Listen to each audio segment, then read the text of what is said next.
Hello, how are you all? I had to get all made up for my doing some recording today. So I thought, well, I'm gonna jump on and talk to you all. So if you join, let me know that you're here, and also where you're, hi Claire, where you're joining from. Would love to. I'm here in Palm Harbor, Florida, and I love going live. I just haven't done it in a few weeks because we were out of town and we were, anyway, life. And plus I'm doing this launch, this big new class launch, which is probably gonna get launched in the next couple weeks, and it's been so much fun. All kinds of abstracts. I'm gonna do a whole abstract series this summer, and then later in the summer and early fall do a whole floral series. So hi Sandra, so nice to see you all. I thought that we would, let's see, I wanted to make sure I had any other announcements. Okay, so the new class launch, also some of you have been asking about the Nova Color acrylic bundle. Hi Nancy.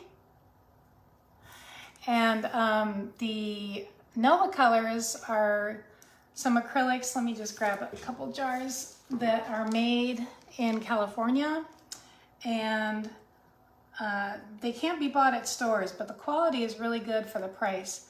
And I've been using them, I don't know, probably 3 years when I use acrylics, and they approached me and asked me to do a bundle. Hi Dorothy. And so I've been working to select, just certain colors that I think you have to have. I don't know that you have to have, but that are fun to have. And they're going to create a Suzanne Allard bundle. So that should be launched hopefully within the next week. And I'll do a video on those colors. Some of them are really gorgeous. So let me know where you're signing in from so that we can kind of get a feel. I know it's not the best time for some folks that are watching from the UK, Claire, and Seattle, Pam. So I want to just get the comments coming up. There they are. Okay. All right. So I thought what we would talk about is the setting an intentional creative practice, and also just getting started. Boston. Hey, Nancy from Boston. I have family up there in, not Boston, but up in Rockport. My dad's side is from there. Hi, Suzanne. So what I thought we'd talk about is this idea of an intentional practice and getting started, because for some people, I don't know if you know I was shocked to hear the percentage of people who buy classes and don't start them or don't finish them. Hi, Alfie. And I have to say I'm guilty of that. So I'm not judging here, but it made me curious about what keeps us from starting sometimes. So I thought it might be helpful to have some notes about, in a conversation about how to start and how to continue to practice. And for some reason, I don't know why this is, I was even watching a show the other day. I don't know if you've ever watched the guys, the Grand Tour guys, those car guys. There's James May and Richard Hammond and Jeremy, and they're so funny. But James May was doing one on Japan, and it struck me in one of the episodes, he stands next to a painter who has been painting Mount Fuji for like 40 years, okay? And then he puts, the crew puts an easel up for him, and then he starts, hey, Joanne. Then he starts to paint. So I'm talking about James May on a TV show, starts to paint next to this man who's been painting Mount Fuji for 40 years. And then he paints something and he's not happy with it and he calls it rubbish. And he really criticizes himself. And I thought to myself, in no other discipline do we think that we're supposed to just do it and be good. Like, I mean, no, it's absurd. Hi, Terry. For us to think that we could sit down at a piano for the first time and produce something beautiful, or that we could pick up a guitar and just start playing some beautiful Spanish guitar, right? I mean, it's so interesting to me. So for some reason with painting, we sometimes think we're supposed to just look at that finished painting we see on Instagram and create it, you know, within, I don't know, without even like much time or practice. And so I just wanted us to think about that and remember how that you're learning something new, that they say it takes 10,000, hi Trish, 10,000 hours to be good at anything. Like, so let's say you want to play really good at tennis. Hi, Sonia. And then that it just doesn't come like that. It just doesn't work like that. This sort of instant, amazing painting. And I was curious about why we think that in other disciplines. And with painting, we think that we can just sit down and create. So remember when you first learned to drive, and this applies to any of you who are brand new to painting, but also those of us who've been doing it a little while, because, right, have you noticed each time you try something new that's out of your comfort zone, all of that beginner anxiety starts all over, at least it does for me, is remember when we learned to drive. Do you remember the very first, you know, when we were kids and we're learning to drive and you had to think about every little thing? Like, it was overwhelming because you're watching this and watching that and thinking of this and thinking that. And now when we drive, we don't even give it, we just arrive at our destination and then we realize we got there. We don't even know how. So I just think it's a great analogy for what happens over time with painting and the practice you put in, and that you start to learn more intuitively, that just kind of becomes part of your process and you aren't having to think about as much.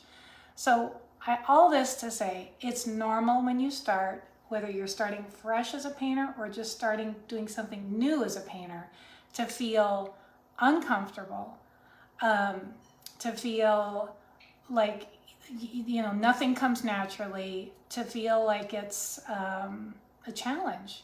And I just think that needs to be said, because for some reason we think that we should all just be able to sit down and create any painting we see.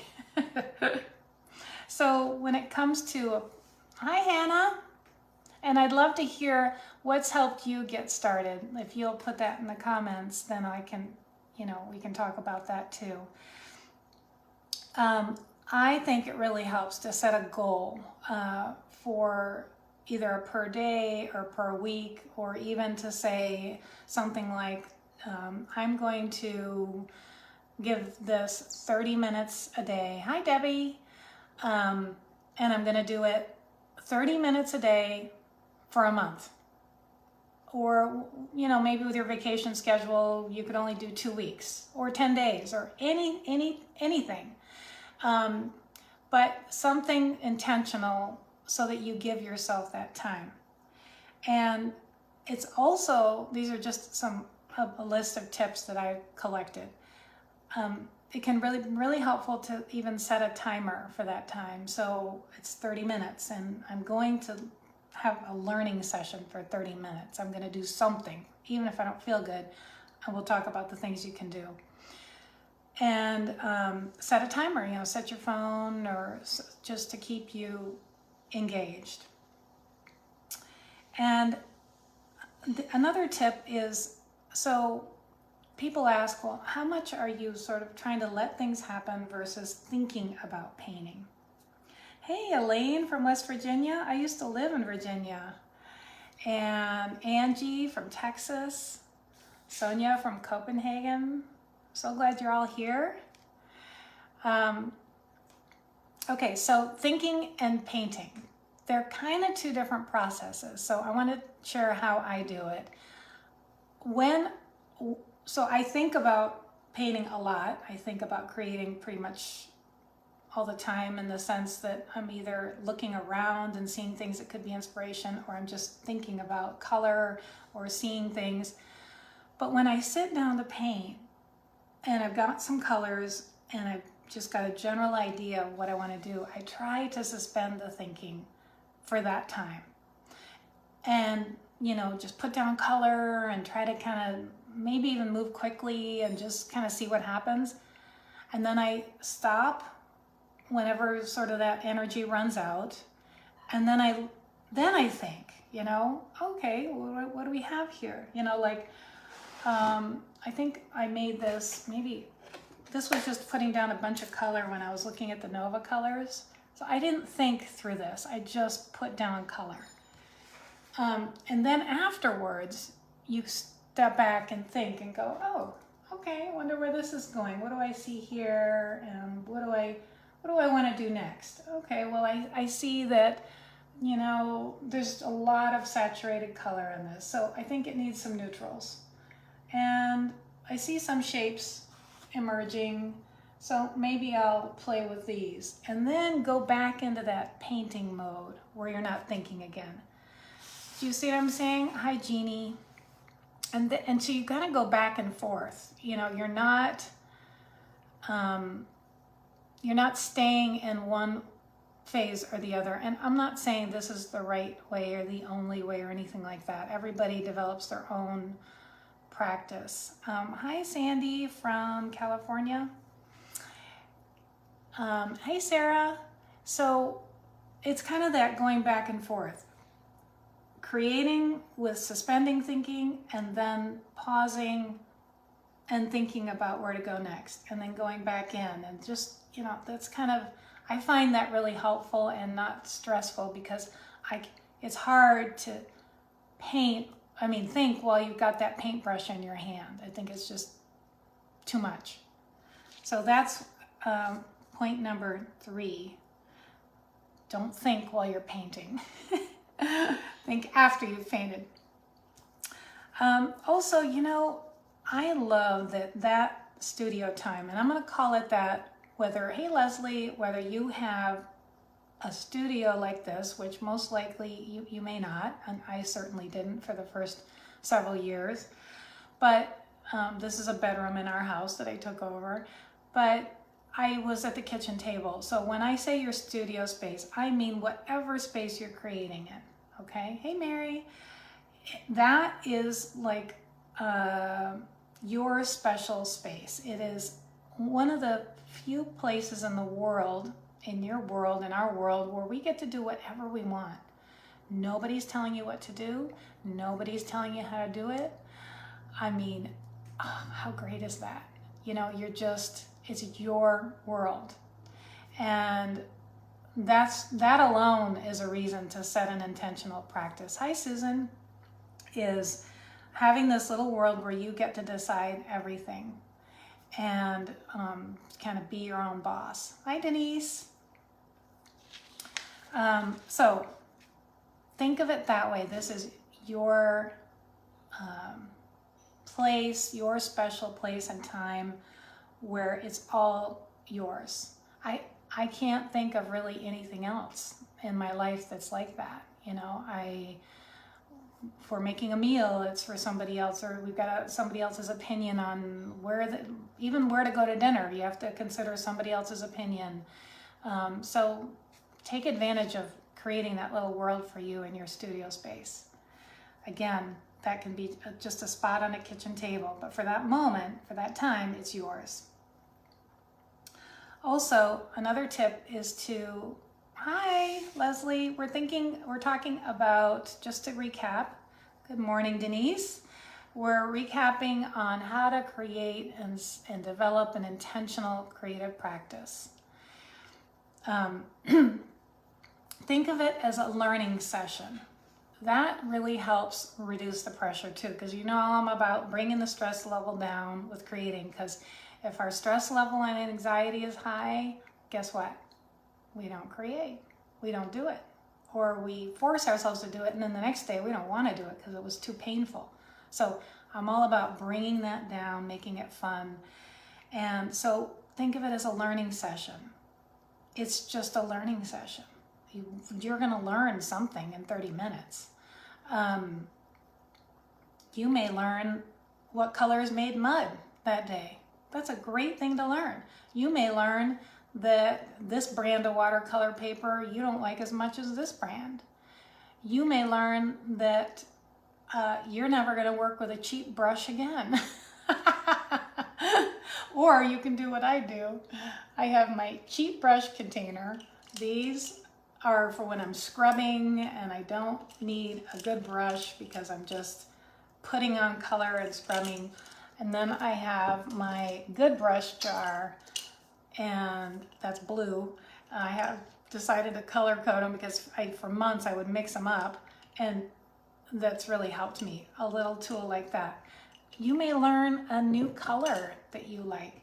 It's just a learning session. So take the pressure down. Give yourself permission to play. That is a big one. I think that almost all the learning comes through play.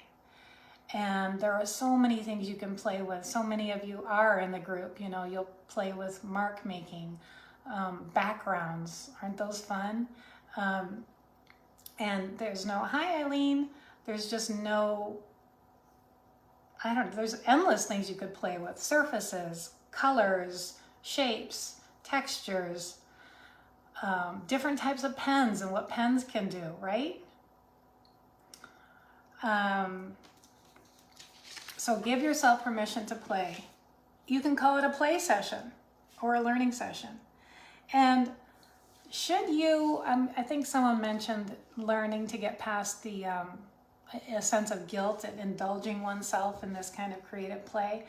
I know that most of us realize that doesn't, that we don't want to think that way. But having this creative time, hi Jane, gives us it makes us a better person. I'm happier, and I know from your answers that you are too.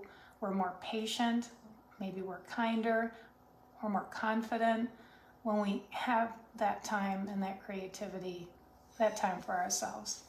So it's nothing to feel selfish about. Sometimes it helps people to think of creating versus painting. You know, if painting feels intimidating to you or feels scary in some way, then think of it more as creating. Also, I wanted to say that we're all still learning. Sometimes people will post in the group and put something out and then say, well, I'm still learning. And I feel like they're saying, don't judge me too much. I'm still learning. And I always put the same comment when I see those as, I'm still learning too. I hope we're always still learning. Right? I mean, if not, then this is the wrong hobby or profession. Another great exercise, and we did this in the group, I challenged you to do just 3 colors, but that's really hard. So limit your palette. It's a great thing to do in one of your play or learning sessions. You can say, today I'm going to use these 5 colors plus white. And then tomorrow I'm going to pick a different set of 5 colors plus white. If you did that and just didn't even say I'm going to play flowers or anything, if you just change your color palette but limit it every day for a month, can you imagine how much color sense you would develop? Speaking of color sense, I've got a new class, Color Mixing Success, that is out on Skillshare now if you're a Skillshare member, but for most of you are a la carte students, and that's coming with this whole class launch, and we do a lot of that. The things that you can play with in your intentional practice, your daily practice, there are so many things that don't even involve making a painting, right? And let me know as I go through this, what helps you get started. I'd love to hear from you in the comments. What helps you take that time for yourself to paint? So let's see. Things that you can play with that are not actually creating a painting. Well, you can play with color. We talked about that. You can play with shape. You can go on Pinterest and look up. Lately, I've been obsessed with vessels, you know, pots and different types of vessels, and those kinds of shapes, but just find shapes and make a Pinterest board. You can, and paint some shapes, practice some shapes. Make a shape page of things you're interested in. Texture is something you could play with. Brushes, what do different brushes do? What do different surfaces do? Different mediums, marks. So there's plenty to do that is not involved with making a painting. And those are great things to do on days where maybe you're low energy, or some people have mentioned some health challenges. I saw someone make those marks who's been dealing with long COVID, and she had the energy to make marks that day, these little drawings. Hi, Beverly. So the other thing to remember is that creating is problem solving, and you're not going to be able to solve problems if you don't create some first. So you could sit down with your sketchbook and say, all right, let's create some problems today. And then you could work on solving those that day and days after that. I think for me, creating really comes down to, can you live with the discomfort? Can you tolerate that creative tension between where you are now, your skill set, and where you want to be? I mean, that used to drive me crazy.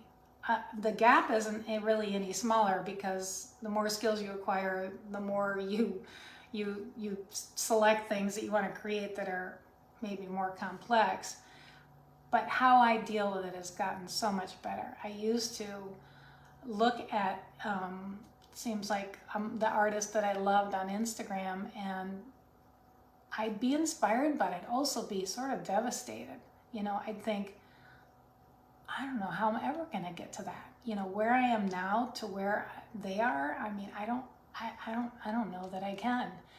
But I would just keep practicing and keep working. And now I look at it differently. I just think that I guess I'm used to that. There's going to be a gap. There is always going to be a gap in where you are and where you want to be.